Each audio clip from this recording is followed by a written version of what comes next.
a week ago, while Rosanna was preaching here on the feeding of the multitudes, I was unwittingly acting it out in California. Now that needs some explanation.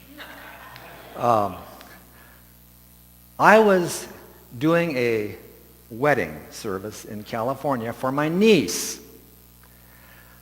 It was a strange time for me because my niece and her husband had already been married twice.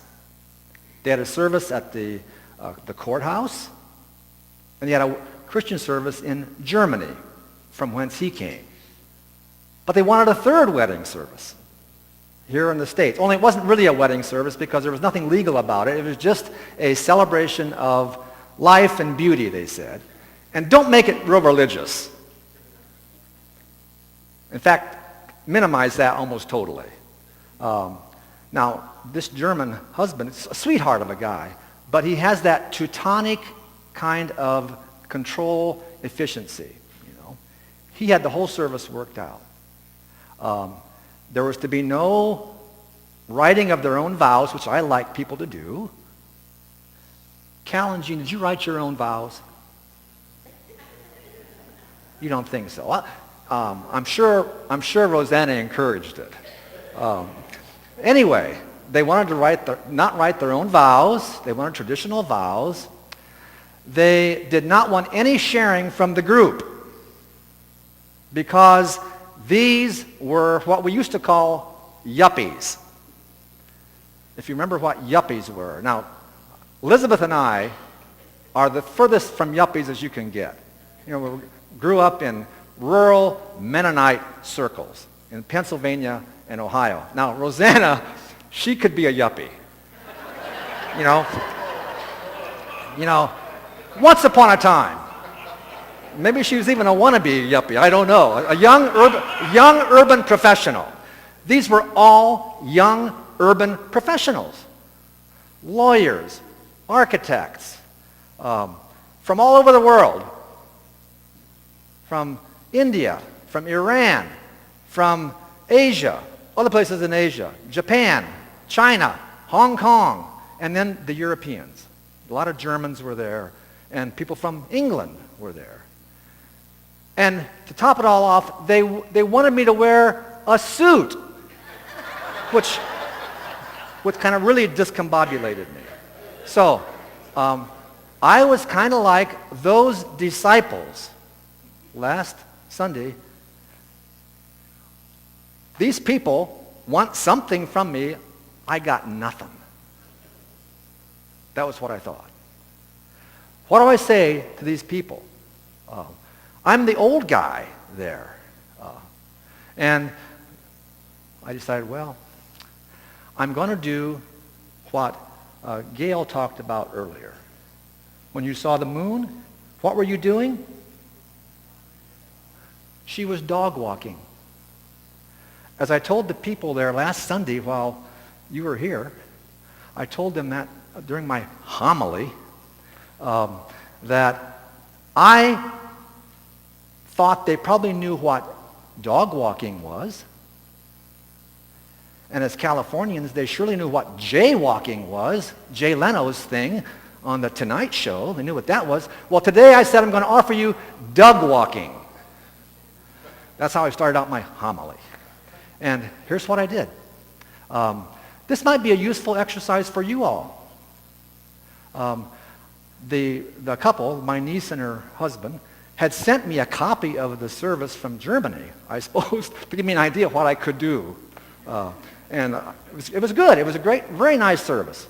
The priest who preached that homily, he referenced Ecclesiastes chapter 3. I forget what the verses are. It's a typical wedding text. It talks about two are better than one. When one falls down, the other one's there to pick them up. The bed gets kind of cold without two being there, and so forth. If you need help, there's someone around to help you. And then that kind of, to me, kind of mysterious conclusion. But a cord of 3 strands is not easily broken. Well, the priest in Germany simply said, well, that third strand is God. Finished, done. But I wasn't content with that. In my dug walking, I went around for 2 days asking people who were there, these yuppies, okay, the ones who were married, okay, what's been the third strand in your marriage? And they would, first of all, look a little mystified, and then thoughtful, and then they answered. And so for my homily, all I did was collect all those little pieces of wisdom and compiled them in kind of a collage of a blessing for this couple. So be it. Then, later in the day, at the end of the party, late afternoon, early evening, I forget when it was, I said goodbye to my niece, and she said to me, Doug, your homily was great, but it wasn't the greatest thing. The greatest thing, those people told me, was the connection that was made. The engaging them. What is faith? Faith is the substance of that which we hope for. And it makes certain that which we don't see right now. Paulette was going to come this morning, then yesterday stuff came up and she just couldn't. So last evening she said, well, what are you going to preach about? I said, well, I told her this story.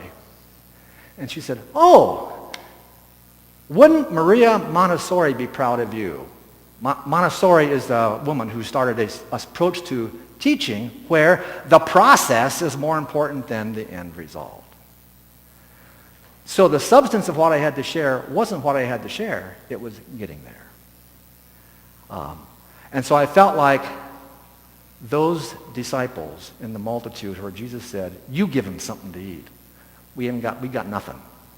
Here, what have you got? Then use it. Share it. You're blessed, you're broken, you're called to share what you have. Brings us to today. I think that probably this passage from Matthew for today is, in Matthew's mind, or whoever wrote this passage, a sequel to what Rosanna talked about last week. But believe me, 2 weeks ago when I looked at this passage, of which I'm not very fond of, I thought, I got nothing here either. But I had to send something to Gary for to get into the worship resources. So I thought, wait a minute. This is surely about faith at least. Wait a minute. Wasn't there an Indiana Jones film that really dealt with faith in a good way? Yeah. Which one was it?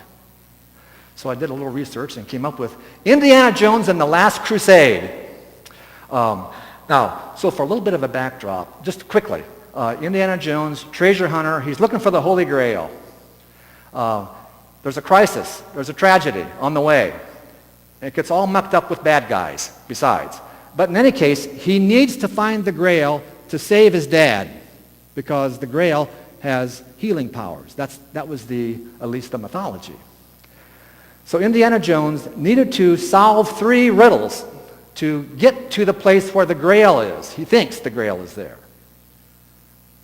And here is not quite yet, Gary, but it's going to be the clip of the 3rd challenge, which is called the Path of God. I want you to think about this as, Indiana Jones is not the exemplary model for faithfulness particularly. But in this occasion, he had a longing. He had a hope. The Grail. He needed to cross a chasm to get there. You can just see him trying to take heart and do what needed to be done. Here it is.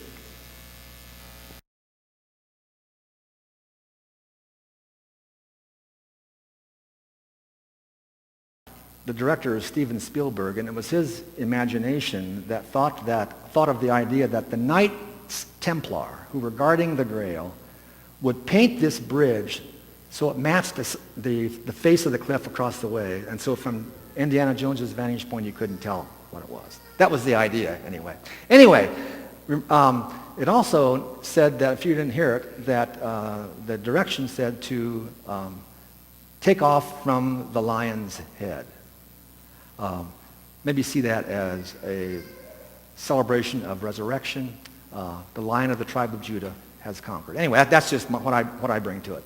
Anyway, for today, how can this be a sequel to what Rosanna was dealing with last week? Well, it's because that both have to do likely with longing, hopes that are not yet fulfilled. Rosanna spoke about food uncertainty, whether material food or spiritual food, and how that longing is addressed by Jesus to his disciples. Do what you can. Take a step of faith. Today, at least as I've been thinking about this, I think other people have thought this. I'm suspecting this says a lot about the Matthew community and what was going on there. There must have been going through some pretty tough times, chaotic times, turbulent times, because the sea in biblical literature often represents chaos. That which is dark, dangerous, even demonic. So the church might have been going through some of that. And they were longing for the resurrected Jesus to fix things. But he hadn't returned. And by the time this was kind of put together, there were probably some who thought, he's not coming back. How real is the resurrected Lord? Because when you notice in the reading, when the disciples saw Jesus coming, what did they think it was at first? A ghost. They just couldn't quite figure out this. It's kind of slippery, elusive. The resurrected Jesus was dimming, perhaps, in their minds. And this community was trying to remind people, no, Jesus, the risen Lord, is an embodied reality who rises above the chaos, can walk across all of that, and invites the disciples to step out in faith in the midst of that chaos. Peter, who is important to that Matthean community, as you will see in the weeks to come, I think, because he's dealt with several times as a leader. We know who Peter was. He had his flaws. He had his frailties. As Sandy said, he wasn't perfect, but he had a beautiful kind of go forward kind of attitude about him.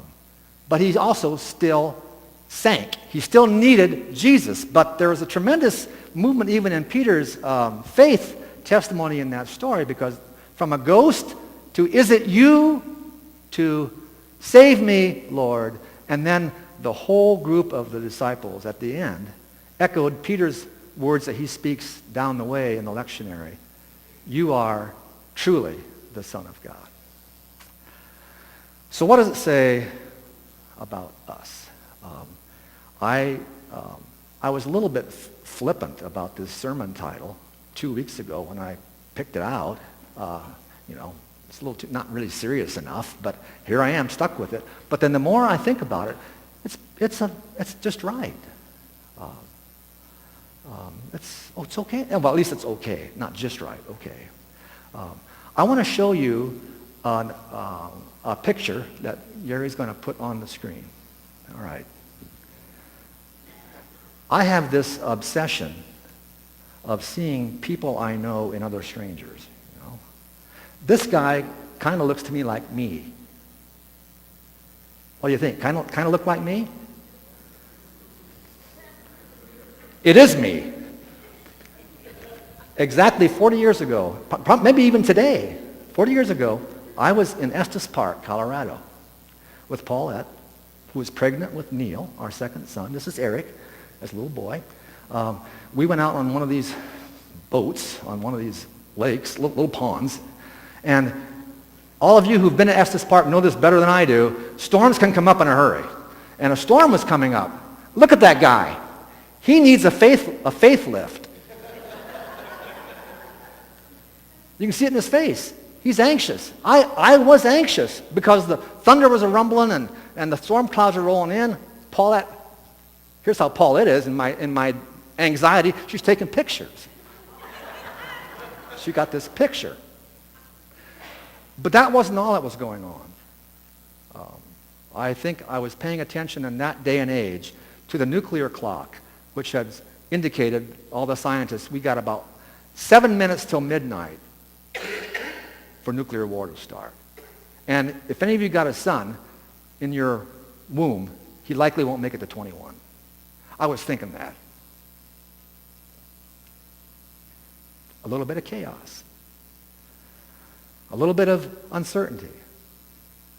A lot of tragedy. Spring forward 40 years. Here we are. Tell me, is there chaos in the world? What? What's changed? Well, one thing that's changed is my son did make it to 23. At least. But what's changed? What's going on in Nigeria, we just mentioned. We're going to be praying fervently about that. But not just that. These poor, what do they call it? The Yazidis, these poor people who are being besieged on this mountain. We are in a kind of a new crusades of a sort with this ISIS group. Someone said once that the devil is evil spelled with a D. Well, crisis is ISIS spelled with a CR in that region. I'm not blaming ISIS totally, but it's part of the chaos. And someone said in the Wall Street Journal last week, chaos is knocking at our door, and we better get used to it. Nothing we can do about it. But we Christians, there are some things that how we can respond to that.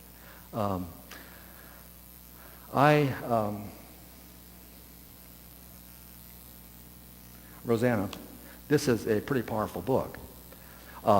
Rosanna loaned this to me. This was my reading on the train for 2 days out and 2 days back. It's not exactly light reading, but it's pretty powerful reading. It's called Saving Paradise. And in this book, she talks about, the subtitle is How Christianity Traded Love of This World for Crucifixion and Empire. A lot of that's still going on today. But that's not really close enough to home, maybe for us. You have your own chaotic things going on in your personal lives. I know you do. Maybe chaos doesn't sound like the right word, but at least troubling things. Dark times. Things are turbulent. You have your own sea a-churning. What that picture of me on the screen didn't tell you was, if I'm going to die, if I have any choice about my dying, which I know I have no choice about, but if I had a choice, drowning would not be my top of the list. I don't like being on the water. That kind of complicated my situation there. But anyway, you all have your own turbulent, troubling times.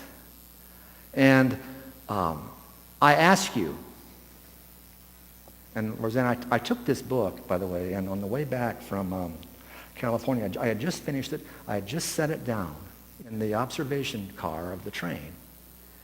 And a young gal sitting over there said, "Sir," I first of all thought maybe she wasn't talking to me. No one ever calls me sir. But, I figured she was talking to me. Is that your book? May I see your book? And so she took the book, and I said, I'd recommend you just at least read the prologue and the epilogue. You'll get a good feel for what the book's about. And she did.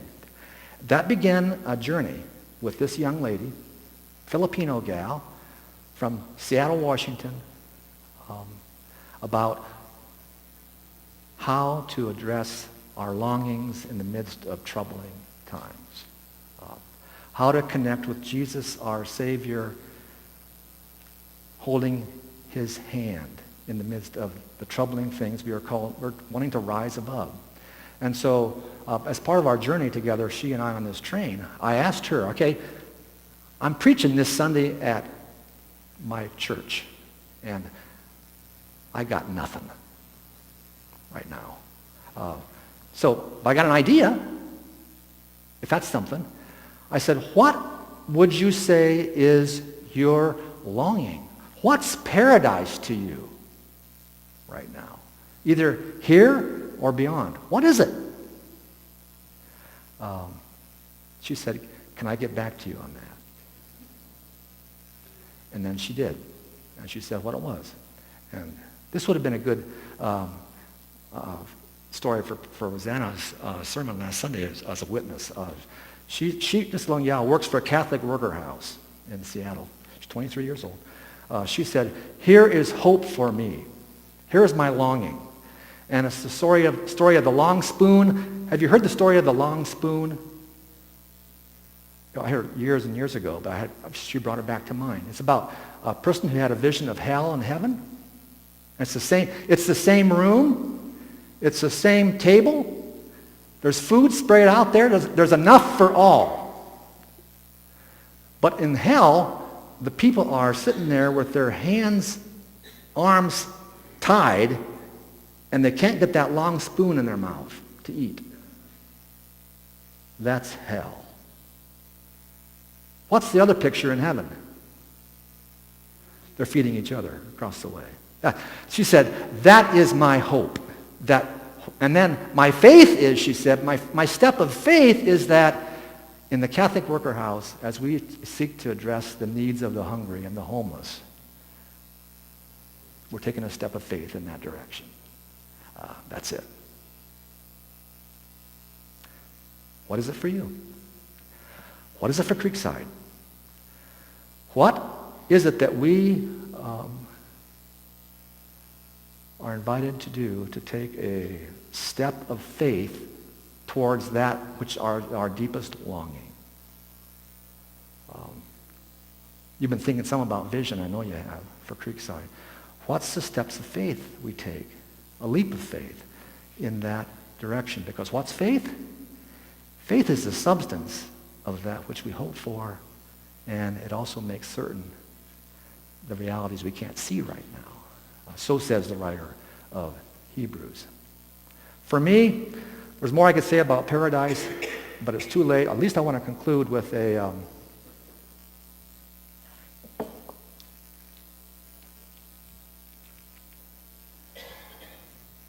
saving paradise.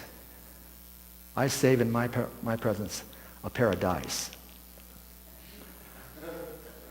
Sounds a little flippant, but it's serious. It's serious too. It's both light and serious. 10 years ago, we're going through chaotic times in Michigan. And I was drowning.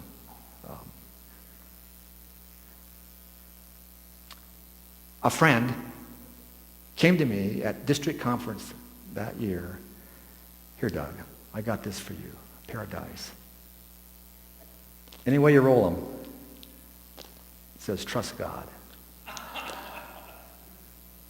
That's why it's both flippant, and when you flip it, it's right on. I think we're invited to find ways to trust God. Well, one says God on every side, and the other one says trust on every side.